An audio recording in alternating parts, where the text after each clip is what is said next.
Why does the housing market appear to remain stronger than ever, even in the middle of a pandemic? Well, let's take a closer look at the numbers. My name is DiSanto, and I'm a real estate agent with Coach House Realty here in Richmond, Virginia. So here's a chart of the average sale price of homes in CVR MLS, Central Virginia Regional MLS, going back 5 years. I did all price ranges, single family, condo, all property subtypes, all sizes, and resale. I'm excluding new construction here. Average price, you know what that is. Median price is just a middle price, but let's do average because you can see the peaks and valleys more prominently when I do that. So you could see January, February, March, peaks out. June, July, houses sell for the most, and then it drops, and there's always a little bump in November, October, and then again in June, July of 2016, 2017, so on and so forth, all the way up to 2020. And right here is interesting because March, okay, we're early in the COVID-19 phase, and people are starting to get worried, but April's numbers just came out. We're well into it, and prices are continuing to go up. Well, let's look at another chart here. Let's look at the average days on the market. Well, let's do median. It's a little bit more accurate. So in June, July, peak season, here 19 days on the market, and then as you get into January, 43 days on the market. So those are huge swings. Houses sell quicker, summertime, peaking in June and July, and this happens again and again and again. And here we are coming up to 2020, and you probably already see it. Wow, the days on the market for April is lower than April of last year, and the year before that, and the year before that. Why is COVID-19 strengthening the housing market? Well, it's not.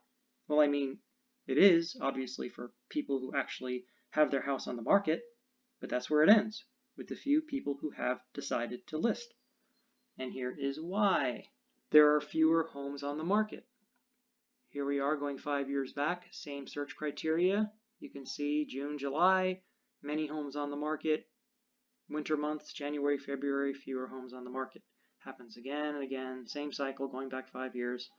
But as we get to April of 2020, just as the number of homes for sale should be spiking, it's a spring market right now, it's plunging. It's going down. 2,547 homes on the market right now.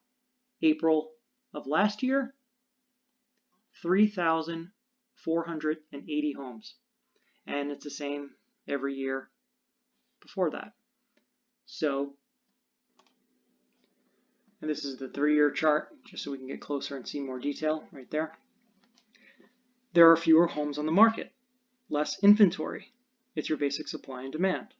Less supply with the same demand will elevate prices.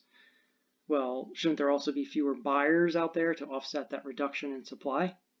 Well, yes, and as you can see from this chart here, this is from our showing time system, which uses those electronic lockbox systems you see on doorknobs of homes for sale.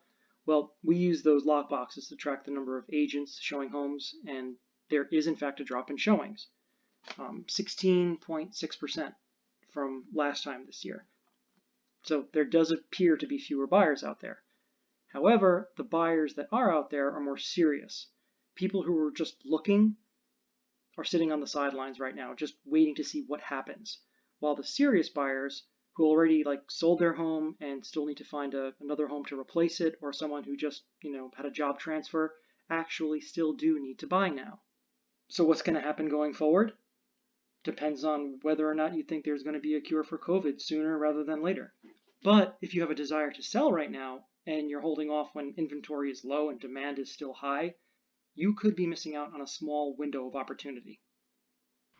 If you are thinking about selling your home, check out my video below about virtual tours and why they're so important, especially in today's climate.